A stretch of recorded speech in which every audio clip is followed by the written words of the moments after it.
When most people want to see arches, they head to Arches National Park in Utah, but what most people don't know is that right across the state line in Colorado lies the second largest concentration of arches, and that's where we're headed today. Just outside of Fruita and Grand Junction, Colorado lies the Rattlesnake Arches area, which has over 30 natural arches. There are a couple of different ways to access this area, including a 4x4 dirt road that we're going to be taking today. As a bonus, to access this dirt road, we have to drive through the Colorado National Monument, which is where we are now. The views are absolutely incredible, and I have a feeling they're only going to get better throughout the day. So let's go do some exploring.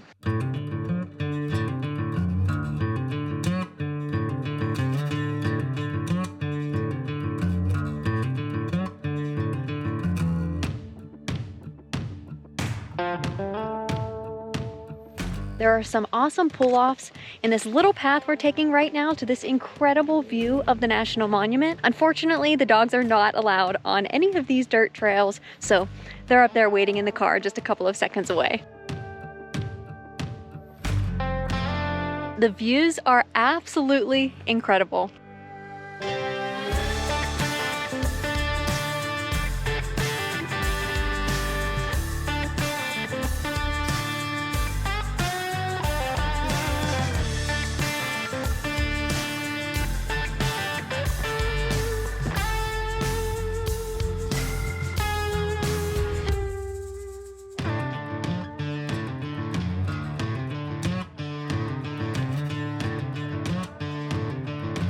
That might need to be the last pull-off, or we're never gonna make it to the arches. Gonna see it under the stars. I know, but it's too beautiful. You can't help but stop. Shortly after, the pavement turned to dirt and we reached the start of the access roads to Rattlesnake Arches. There are two different roads that are open at different times of the year. The road to the hiking trail was long, bumpy, and while it was beautiful, it was a bit monotonous at times. So let's fast forward to the fun part. After a very long drive down a rocky dirt road, we finally made it here to the trailhead. Now, if you don't have a 4x4 vehicle, which I definitely would recommend for this road, you can also hike in via a different trail, or we saw some vehicles pulled off on the side of the road, so they drove to a certain point and then likely hiked the rest of the way. But no matter how long that drive was, we are excited to be here now, and we are going to go check out some of these arches. What are you eating? Before we left the house, I made us some overnight oats and put them in the cooler. And I was thinking about them pretty much the entire drive out here. And they are very good. Some pre-hike fuel, you might call it.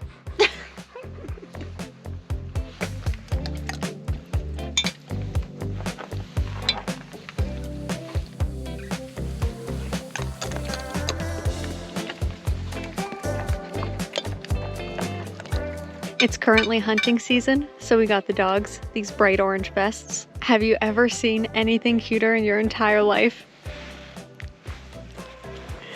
Freaking adorable. How freaking cute are you two? The cutest.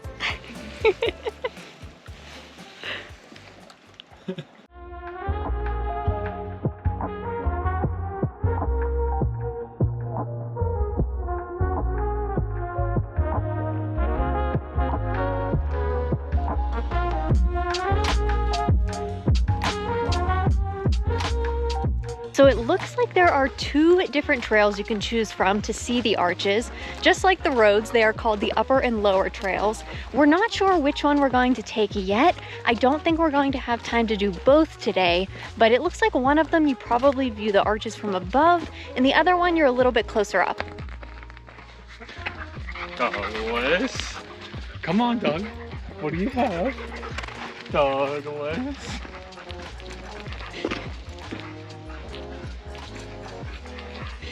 Douglas. Dog. Dog. Oh, thank you. What a good retriever. He wants Jackson to get it from him. Dog. Dog. So we decided to take the upper trail but it does look like if you scramble through an arch, you're able to make the trail into a loop. I was reading some information online and that's what it says. So we're gonna get to that point, see what the scramble is like. If it's too much to do with the dogs, we'll just do it as an out and back, but otherwise we'll try to make it a loop to do both sections of the trail, which will probably end up being about 3.5 or 4 miles. Look at this view.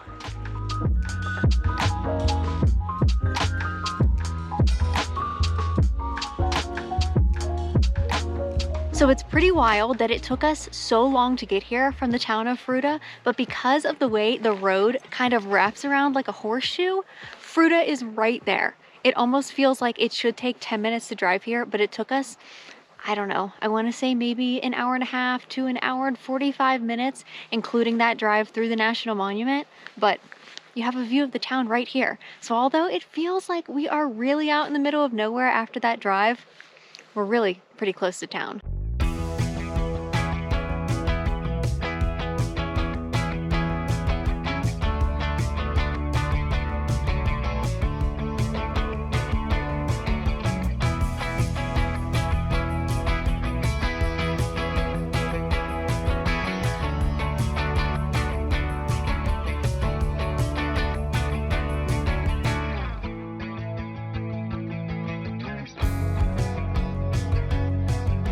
Paul just said, I'm gonna go over here to take a picture, and he found the first arch. We were just going to completely walk past it. Wow, it's huge. That's awesome.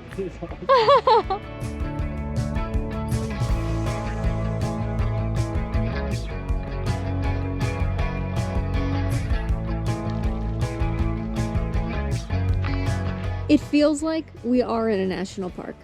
Yeah, especially when you look out that way. This is crazy. This view is wild. We keep saying that Fruta feels like a cross between Moab and Sedona together. It 100% feels like we're in Moab right now.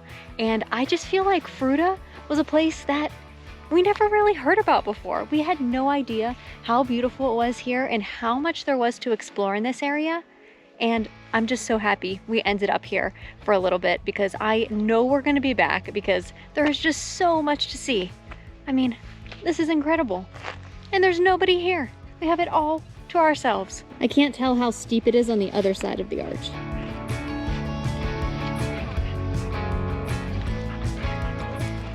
So we looked at the map a little bit closer, and if we were to want to make the trail into a big loop, that is the arch it's telling us to scramble through. Paul went down and looked through there. He said there is no way we're getting down there with the dogs, so obviously we're gonna play it safe, but he did say it's worth me going down there and checking it out. So he's gonna hang out with Doug and Jackson for a second while I go get a closer look.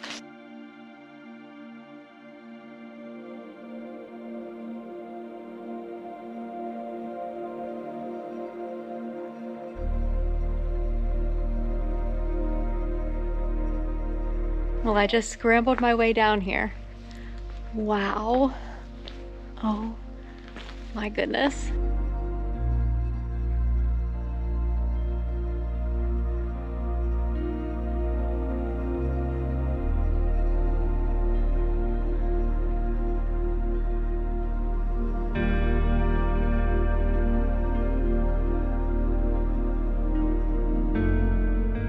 That is pretty much straight down. We definitely would be slipping and sliding, and there is no way the dogs would want to do that. If we were by ourselves, we could probably make it, but not today. That's okay. Now to figure out how to make it back up there.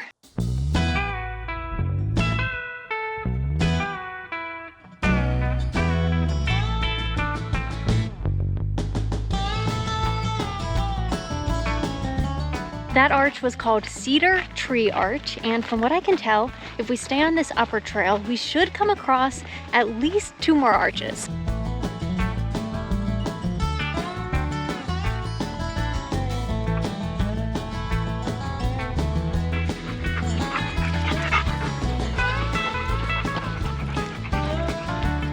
This way, buddy.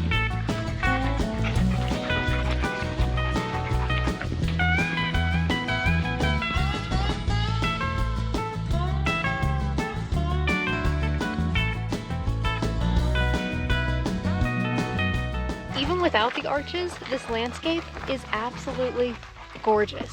But the arches make it so worth it. Just incredible out here.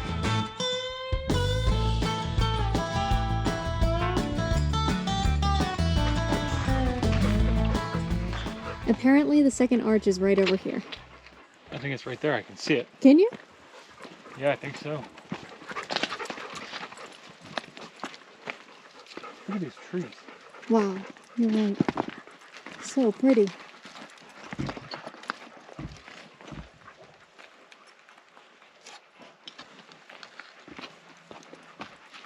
Oh yeah, it's right there. Oh yeah, I can see the top of it.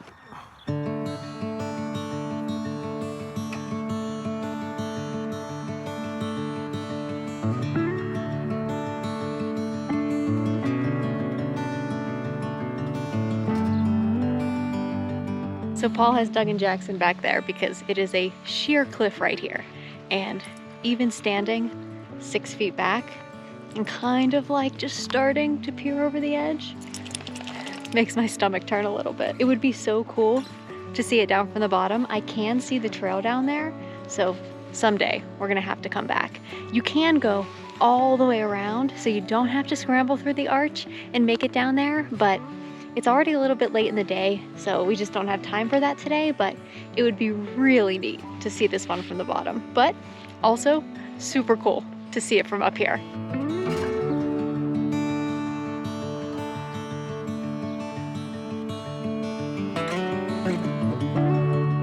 On the map, that arch is marked the East Rim Arch. However, I read online that it's also referred to as Rattlesnake Arch for the Rattlesnake Arches area. I'm pretty certain I also read that that first arch that we saw is the largest arch. However, this one is kind of the most iconic arch, and that's why they refer to it as Rattlesnake Arch.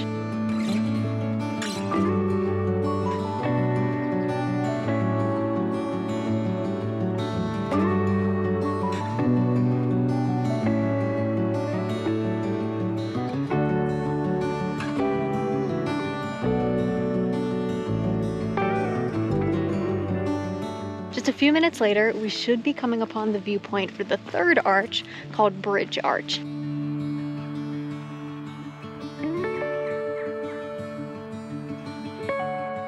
So we walked down just a bit further. You can see one arch over there. And then I came upon this also, which is a very long drop down. And I think it opens up on the other side. Oh yeah. There you go. I bet from the bottom that kind of looks like a double arch.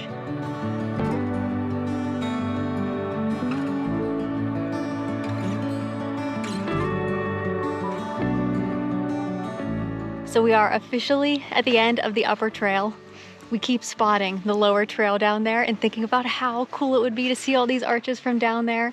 I saw some pictures online and they just look absolutely massive when you're standing down there on the bottom. So as amazing as this was and totally worth doing, I think we're gonna have to come back someday and do that trail down there. So we have about 2 miles or so to make it back to the Jeep, and then of course that long drive back on that dirt road, and we probably only have an hour left of sunlight.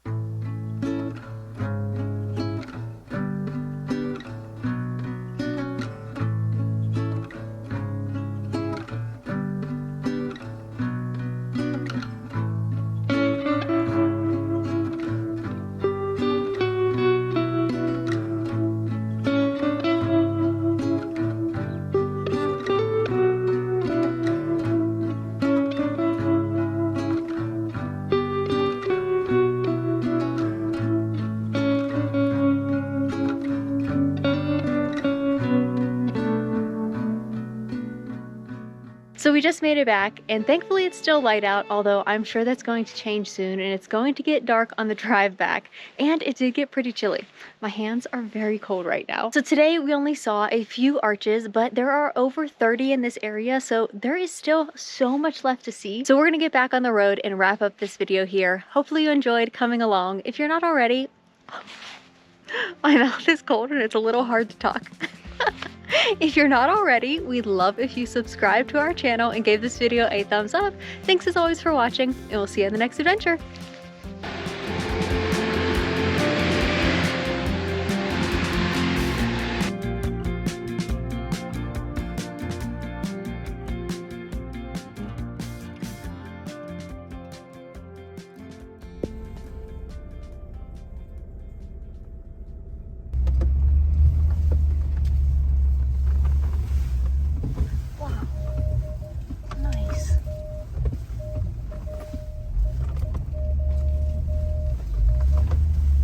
feel like I should be telling a ghost story with this light shining on my face like this.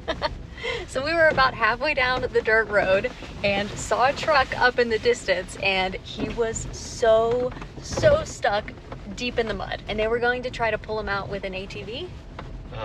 Very small side-by-side. So we were able to hook him up to the Jeep and pull him out. Thank goodness. They were a group of hunters, super nice guys, and they're following behind us now. But on top of being able to get them out, which is great, I'm also so glad that we did have those vests for the dogs, because clearly there are hunters in this area. So he's gonna follow behind us on the way back. We'll make sure he gets all the way out, but yeah, I'm glad we were able to help him out. And as I'm sure you can tell, it is fully pitch black now. We might need to start Paul's off-road recovery.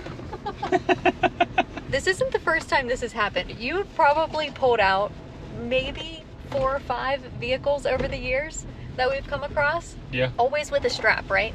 Yep. Yeah, we need to get a winch. That's on our list. We do always travel with Max Tracks though, and I think if the strap didn't work, maybe that guy could have used the Max Tracks. Maybe. He had a big truck though, so they would have been buried in the deep mud. Yeah.